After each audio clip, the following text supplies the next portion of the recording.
Welcome back, everybody. This is Eric here with Iraq Veteran 8888.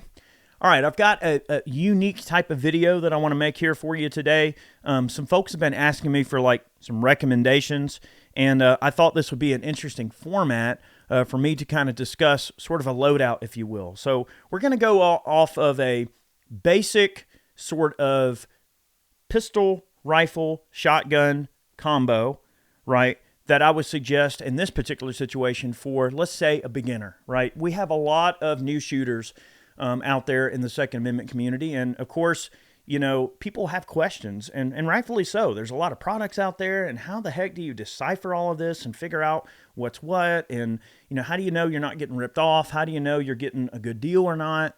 How do you know if a gun is vetted and works well and is something you can trust? How do you know if it's a piece of crap, something that, you know, is worth buying or not?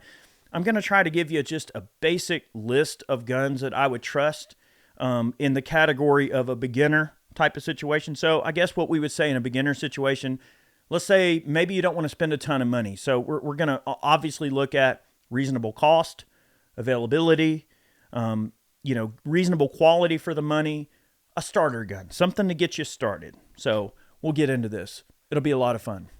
Before we get started, I would like to thank our friends at Griffin Armament for supporting today's video. They make some awesome suppressors, and I'm telling you, their mounting systems are top-notch, some of the best in the industry. They have an awesome Instagram page, so make sure you follow them for all kinds of cool gunplay. They've always got some neat stuff that they're showing off. They're big supporters of the channel here, and I really appreciate their patronage and for them allowing me to get this content out for you guys and supporting our efforts. So check them out, Griffin Armament. Tell them we sent you. Great group of people, veteran owned and operated. Definitely show them some support, and a big thanks for them supporting our efforts here. Okay, so I always say pistol, rifle, shotgun. And there's a lot of people that may wonder, well, why would you need 3 guns, or why would you need multiple guns? And look, I'm just going to kind of, give the basic warning here that this video is really kind of catered more to beginners, right? People that might not understand, what certain guns might be used for in certain roles, right? Or whatever. Or even maybe wouldn't understand why you might need various guns. Handguns, can fall into a lot of different categories, but let's just say for the beginner out there, there are a lot of handgun designs, and more companies are popping up every day making handguns. There's a lot of imported models, which can be had for a pretty decent sum of money. You can get a pretty good gun that's imported. A lot of those, are like clone type pistols that might come out of Turkey or places like that. I mean, they come from all over the world and things like that in terms of what we get imported in. But just know that, pistols can come in a lot of different configurations, but I'm going to narrow it down to some handguns that I think for the money are fantastic. And I'll break it down into a couple of different categories. But first of all, okay, why a handgun? Okay, why a handgun over a shotgun or a rifle? Well, personally, I think you should have all 3. I think you should have a pistol, a shotgun, and a rifle. I will articulate that as we go further in the video. A pistol is obviously a small gun that can be fired with one hand or 2 hands, that you can carry on your person, conceal, and a pistol is going to be something you're generally going to carry around on you everywhere you go. I mean, I think that's pretty obvious that we can all know that people carry handguns, but look, some people don't know, so I'm just trying to articulate that. So pistol technology's come quite a long ways, but I'll just say I would recommend something like the Smith & Wesson Shield Plus. We did a video review on that particular gun not too long ago. We also did a video on the 30 Super Carry version. I would recommend the 9mm version just because the ammo is a lot easier to get, but you get some really generous capacity. The sights are good, okay? They've got a great trigger for an out-of-the-box gun. They're reasonably priced, and again, they're very concealable. So it's kind of in a category of guns that is still very light and concealable and small and easy to hide, but yet still has a double stack magazine that can get you some pretty decent capacity. I think like a 10-shot mag, 12-shot mag, something like that. The specs elude me at this very moment, but you get some decent capacity. In years past, the only way to get that kind of capacity was to get something like a Glock 19, which is another gun that I recommend still. If you don't mind a little bit larger of a pistol, That is a fantastic entry-level gun. It's something like a Glock 19 because they're rugged, they're reliable, they generally work just fine, and they are the Honda Civic of guns. But if you want a gun that's a little bit easier to conceal and you still want to keep it like around the $400 price range, I would totally recommend the Smith & Wesson Shield Plus.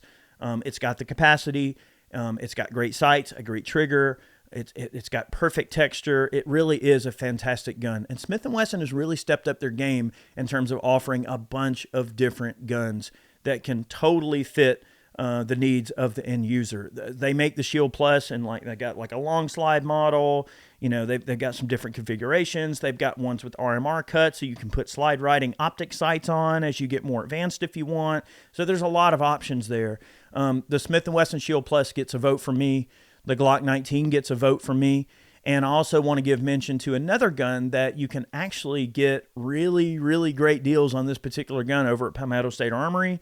I do like the PSA Dagger. The Dagger was a huge hit when it came out a couple of years back. And it's basically a Generation 3 G series clone, if you will. I mean, look, it's a Glock clone, okay? And it's compatible with a lot of Generation 3 Glock parts, right? So they're fantastic, right?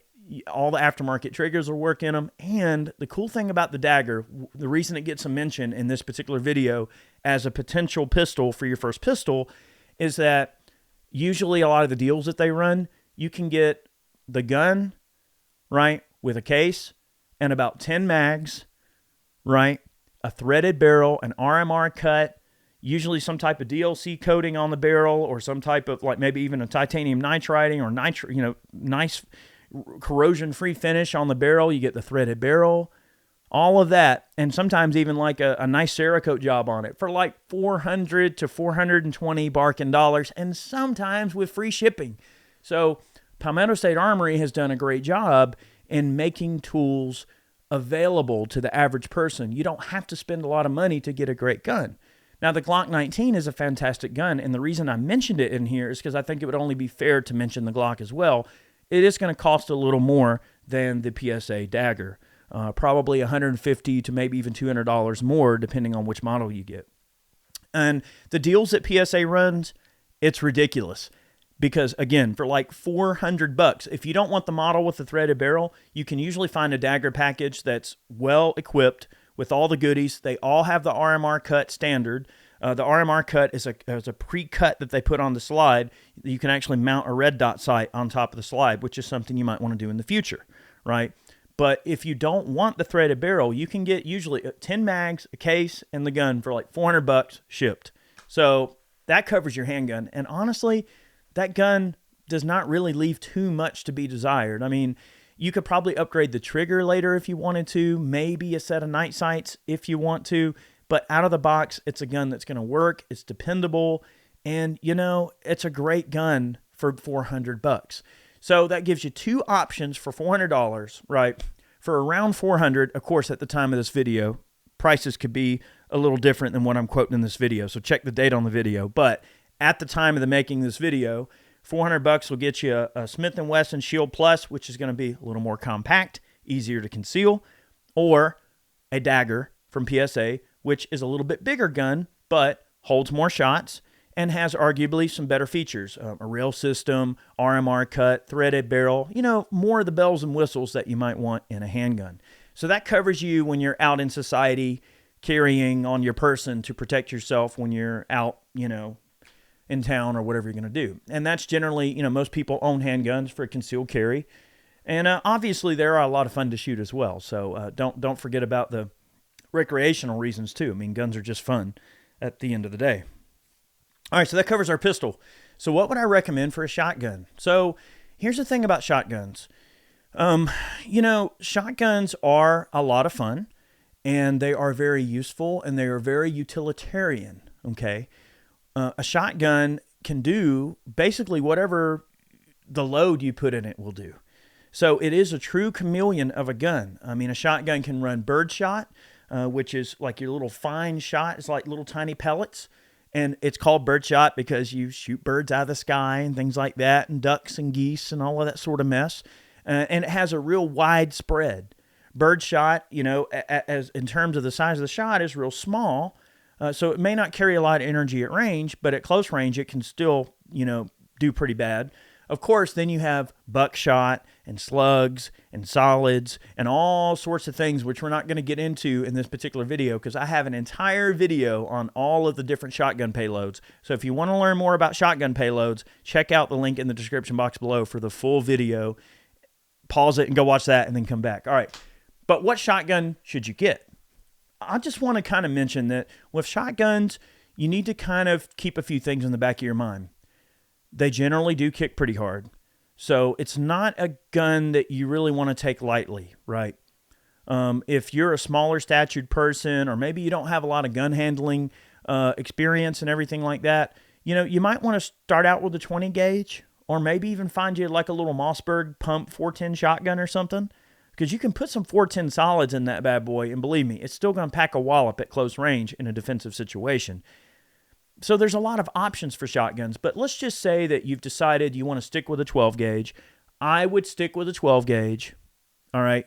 Even though, now look, Mossberg makes a 590A1 in 20 gauge. It's a real soft shooting gun.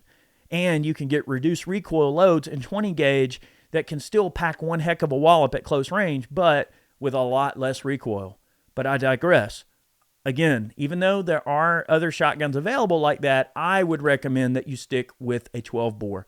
12 gauge is common. You're going to have the greatest variety of different loads that you can put in the gun, and availability. If you're in the middle of nowhere or any shop that carries ammunition, you're going to find 12 gauge. It is the standard for shotgun loads is 12 bore. So I would stick with the 12 gauge. Now, if you're not sure you're going to be a shotgun person, you're not sure if you're going to like shotguns, maybe you're not sure if you're going to shoot the shotgun a lot, but you want to have a shotgun for the house. All right, here's some of the benefits of shotguns. Obviously, other than all the different loads you can put in them and really tailor it to your needs, there is no better gun that can deliver a single payload at one time than a shotgun in terms of the heaviest weights, moving at some decent velocities, and the penetrating capabilities of slugs. Okay, even if someone's wearing body armor, if you shoot them with a slug, they're going to be sucking wind. They're going to have a bad day, especially if it's a 1 3/8 ounce Bernicki Black Magic slug or something like that, right? So payload is everything in a shotgun. So if you get a good heavy slug, if the situation you're in can handle a slug, now obviously you got to be careful when you're shooting a shotgun in your house because slugs and buckshot can penetrate drywall pretty easily. So your situation may dictate a different use of the shotgun. I would say number 4, buckshot. Let's say you live in an apartment and you want to have a shotgun to defend yourself with. I'd recommend number 4 buckshot because at close range it's still gonna do the deed, but it doesn't penetrate quite as badly through drywall as some of the heavier shot and slugs will do. So again, without saying any more, just know that the load really will dictate how the shotgun will perform, and you need to research it a little bit. But let's just say you've decided you want a shotgun, which you should own a shotgun. Everyone should have a shotgun. There's a few guns that I recommend as a good entry-level shotgun. It really does depend on what you want to spend. But let's say you want the check-in-the-box shotgun, just to say you have one. Obviously, a great starting point are a shotgun like the Maverick 88. So Mossberg makes a variety of different shotguns in the pump action category. We're going to stick to pump guns for now. We'll talk about semis in a minute. For pump action, here's the nice thing about pump action. One, they're a lot less picky on what ammo you can put in them and everything like that. 2, as a shotgun design, they're definitely cheaper. So if you just want a shotgun to scratch the itch and you don't want to spend a metric ton of money like you would on maybe some of the semi-auto variants, then don't worry about it. A pump shotgun will still get the job done, and the point of entry is the barrier of entry is a lot lower on a pump action shotgun. So that's just something to consider. But Mossberg makes a variety of different pump action and semi-auto shotguns. They have their Maverick 88 series, which is their real entry-level one, but it's a proven design that's been around a long time, and we're talking a shotgun that you can get an 8-shot tube, I think a 7-shot tube with one in the pipes. You get 8 rounds in the gun for like $250. Like, they're pretty reasonable. And the price kind of varies. I mean, sometimes you can find them on sale, but it's like the bread and milk of shotguns. It's the loss leader shotgun for them. Like, they're not making a metric ton of money when they sell a Maverick 88, but it's an entry-level shotgun that's meant to get you into a shotgun for a reasonable and fair amount of money. And look, for what they are, they're quite good. Now, there's not a ton of crap you can get for them in terms of accessories, but if you just want a shotgun that you can load, shoot every now and then, keep in the house as a defensive tool, and you don't want to spend a lot of money, the Maverick 88 is a useful tool, a utilitarian pump-action shotgun that you can totally protect yourself with. Totally. And then in the Mossberg, that's when you get up into the 500s, the 590A1, you get up into the 930s and 940s and semi-autos and things like that. So just know that Mossberg makes a variety of different pump-action shotguns, with the Maverick 88 being their kind of entry-level model, which, look, you know, I recommend it. It's a great gun for the money if you don't want to spend a lot of money on a shotgun. All right, but what if you want to spend a little more? Okay, maybe you've decided, hey, I like shotguns, and I actually want to take this thing out and shoot it a lot more, and maybe I want to use it for hunting every now and then, or maybe, you know, actually put it to use a little bit more than just loading it and putting it in the closet and forgetting about it. I mean, look, a lot of people that buy Mavericks, they just want a shotgun for the house. They're not going to shoot it a lot. They just need it in case they need it, you know, to have it on standby. If you want to spend a little more money, obviously the 500 and 590A1 is a great way to look into. They do get a little more expensive. Now, Benelli has their Supernova shotgun, which is a pump-action shotgun, and they are fantastic guns. It is one of the most affordable Benelli shotguns that you can get. We've done a video on the good old, you know, Benelli Supernova, and it's a great gun. A great pump-action shotgun that you can usually get for south of $500, especially if you don't get all the fancy stocks and things like that. But they have ghost ring sights, a flat-top rail, you know, and they're rugged and reliable, and they're pretty good shotguns, okay? But you are going to spend a little bit more money. And I'll quickly just mention semi-auto shotguns. There are some lesser-priced semi-auto shotguns that can kind of fit into this entry-level category that I want to mention just so folks know that it's an option, okay? One is the Stoeger M3000. They have a model that has the full 7-shot tube. It's a semi-auto with a pick rail, basic ghost ring sights, and I want to say those shotguns are south of $600. So again, you know, more than a pump action, but still, some semi-auto shotguns can get up into the $2,000 or $3,000 price range for something in the defensive role or whatever. So a semi-auto shotgun for $600 is a pretty good deal, especially when a lot of the pump-action guns get up into that price range too when you get into the Mossberg 590A1 and the 500s and things like that. Some of the Mossberg semis can get up into the $1,000 plus range. So $600 for a semi-auto like the Stoeger is a pretty good buy in my opinion. If you want a semi-auto. Personally, I'd recommend a semi-auto. I would spend the extra money and get the semi because you get fast follow-up shots.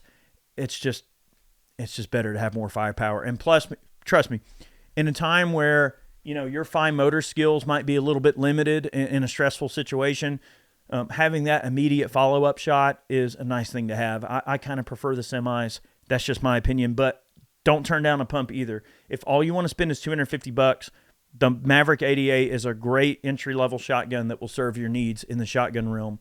The other semi-auto that I would recommend is one that kind of flies under the radar a little bit, and that is the CZ712 utility. All right, now, it ain't going to win no, cool factor contest. I mean, it's a basic, look, it's got utility in the name. It is a utility shotgun. It's pretty basic, but I think they have a 5-shot tube, and, you know, no fancy rails and accoutrements and things like that. It's just a basic semi-auto, auto-loading 12-gauge shotgun. But you can get the Nordic components extension tubes for those utilities to bring the capacity out to 7 shots if you want full capacity. They don't offer the 712 utility in a full cap option.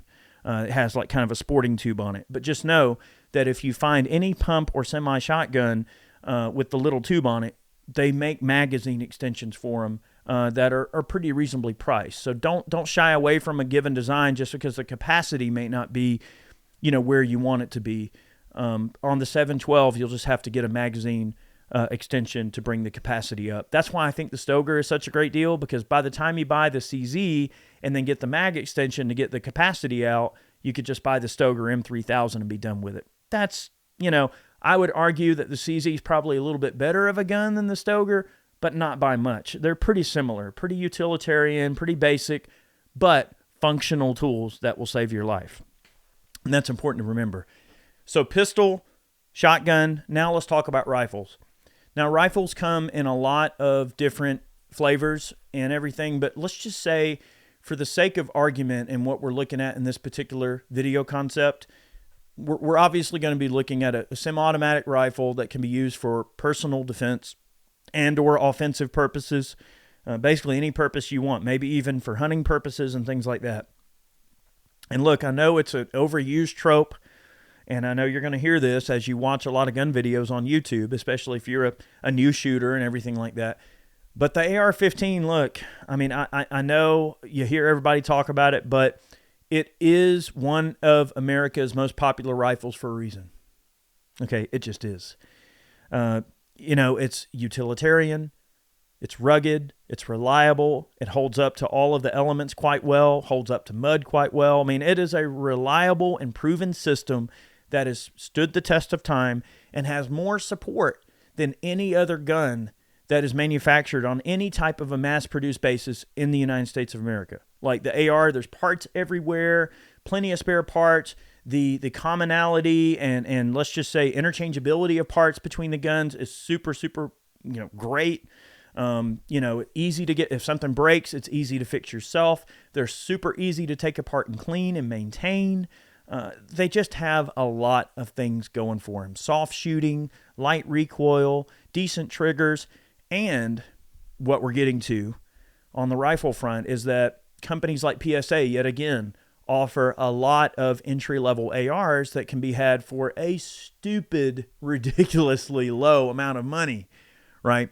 I noticed a deal the other day where it's like $599 for a 16-inch mid-length gas system AR-15, 16-inch barrel, with a like Magpul Mo grip and stock, collapsible M4 stock, and a basic like Mo handguard for like $599, and sometimes with free shipping, right? You're just not going to find a deal like that very often, right? Like that is a pretty affordable AR. When you talk about something that's in the $600 price range, again, when compared to some of the prices that we've discussed before, okay, $400 for the Dagger or the Smith & Wesson Shield Plus, and then getting into like $250 for Maverick 88, and then you buy a $600 entry-level AR from PSA, my math may not be that great, but that's what, under $1,100, $1,200 for all three guns? That's a pretty stout deal. I mean, like that's kind of hard to turn down that deal. Right, now, what are you buying when you buy a basic AR?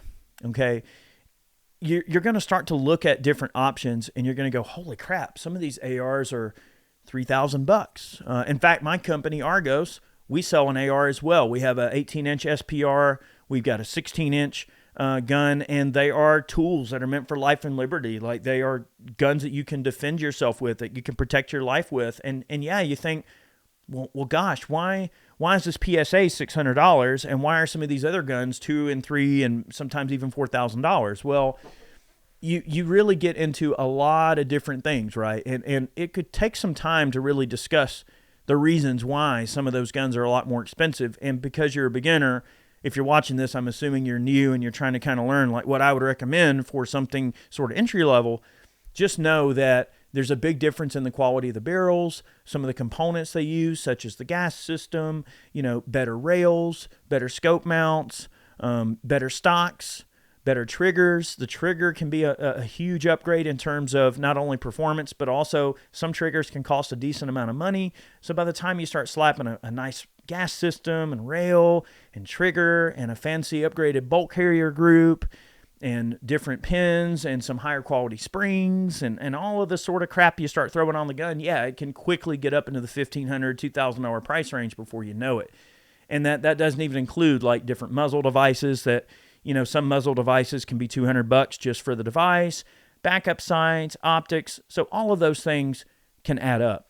when you buy a basic gun from PSA, like the one I'm recommending, look, if all you have is $600 to spend on a rifle and you don't own a rifle, you need to buy an AR from PSA, get you a $600 16-inch gun. I share links on Twitter all the time. If you want to check out our Twitter page, we're always sharing tons of great deals. So if you're looking for something, follow me on Twitter at IraqVeteran8888. I share all kinds of cool deals as I find them. Hey, if I'm looking and I go, holy crap, that is a phenomenal deal, I'll share it. So you won't ever have to miss a deal if you follow me over there. The point is, though, if you only got $600 to spend on a rifle, you better buy an AR. Okay, buy you a decent AR. Now, what are you getting with a $600 AR from PSA? Well, for one, they have done a great job. One of the reasons that they can offer their guns for the prices that they do is because they're selling so many of them. They're making their profits in numbers, in bulk. Like, they sell so many guns, they can sell it at a lower rate and make their money up in units. And because they're making so many, like if they're going to buy barrels or components, the more they're selling, they actually get a better break on some of the components and things like that. So without getting nerdy on the details, let's just say that I don't want you to think that just because it's an entry-level AR or because it doesn't cost a lot of money that it's not a good gun. It is. It totally has a decent barrel in it.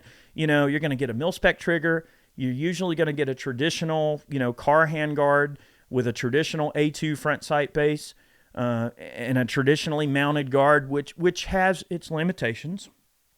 Not going to be as accurate. You're going to get some barrel harmonic indifferences and some odd little things. But really, though, for just a good bare bones, personal protection gun, it is totally going to do the trick. Okay. You really can't go wrong. It's going to be sort of entry level, especially if you've got a set of Magpul backup sights. They're just like these flip up sights, usually plastic, but they zero quite well. Even if you can't afford an optic, you can at least zero the irons and you've got a rifle to protect yourself with, okay?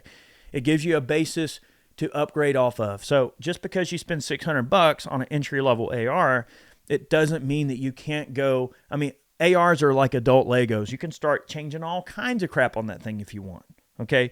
You can change barrels, handguards, anything that you want to slap on that freaking thing, you can. So that's the benefit. You could start out with a basic gun and then slowly upgrade it as time goes on. So that's a consideration to think of as well. And in rifles, there are a lot of different types of rifles out there. And I know maybe someone's wanting to look for a entry-level hunting rifle or something. I'm not necessarily going to get into that particular subject here. I'm mainly gearing this for someone who wants to be well-equipped for self-defense. That's mainly the vehicle in which we're having this discussion, right? Pistol, shotgun, rifle, right? Pistol for on your person, out in town, doing whatever. Shotgun for the house, close-in encounters, whatever. Rifle that can do a little bit of everything.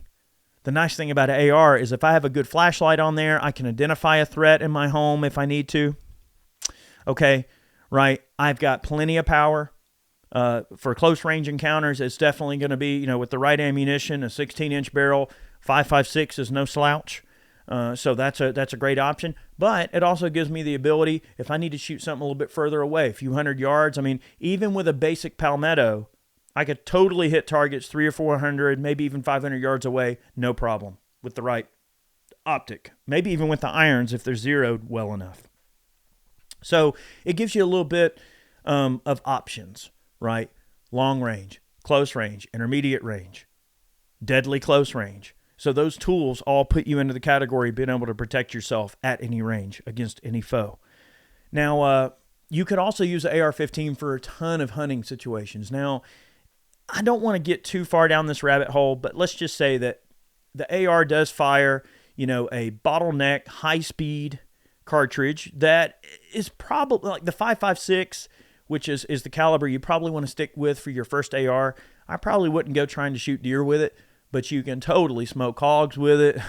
You can shoot coyotes, foxes, all kinds of small game and everything like that. So the AR-15 can be used for a variety of different hunting opportunities. And so that can be a gun that serves a bit of double duty. It can be one that you keep in your home for defense, but then also you might go on the occasional coyote hunt or something like that. So you can totally use it. And that gun, it will be perfectly capable for that purpose. Now, there are a lot of different gun actions out there and different designs and things, but arguably, I'm not even going to recommend any other gun. If you don't own a rifle, right, you need to buy an AR, okay? And if you're looking at the entry-level type stuff, the PSAs are definitely a great place to look. Another gun that I would recommend wholeheartedly, 110%, is the Smith & Wesson M&P 2 Sport. Smith & Wesson makes a wide variety of different ARs. They have their Performance Center series that are, definitely a little bit higher end and everything like that. But the Smith & Wesson Sport 2 is kind of their entry-level AR. And especially like certain times of the year, they'll run a rebate program, and you can get, I think it's $125 or $150 off a mail-in rebate. Sometimes you can get the Smith & Wesson M&P Sports for almost the same price as a PSA, if not sometimes even cheaper. And they offer a couple of different configurations. They've got what they call an optics-ready version that has a flat top sight base. So if you want to run a red dot on it, it's pretty much flat top ready, which is nice. And then they have carry handle versions and things, but most of them are pretty much your flat top basic AR with the basic car handguard, basic collapsible stock, and the basic standard grip. Nothing fancy. Regular old A2 flash hider, just a super basic gun. But the M&Ps are a fantastic gun, and for the money, they hold up great. And they're very reliable, functional, accurate, and, they're consistent.